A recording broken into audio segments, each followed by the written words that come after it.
что Казахстан стал единственным исламской страной, обладающей ядерным оружием, и вы должны сохранить. И прибыл ко мне с визитом Ясир Арафат, известный вам. И сказал, что я не от себя, я приехал от ваших друзей.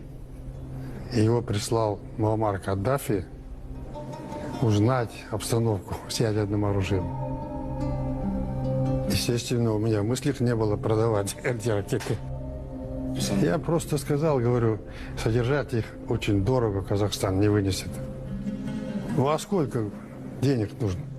Я тогда не соображал объемах денег, особенно в долларах.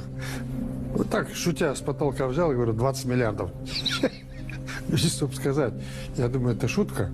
Он сказал, я передам, у вас будут такие деньги. Они их перечислили? Нет, я не собирался брать. Мне рассказывали, что прилетел целый самолет с золотом или что-то Ну, подобное. это фильм. То есть это все выдумка? Да.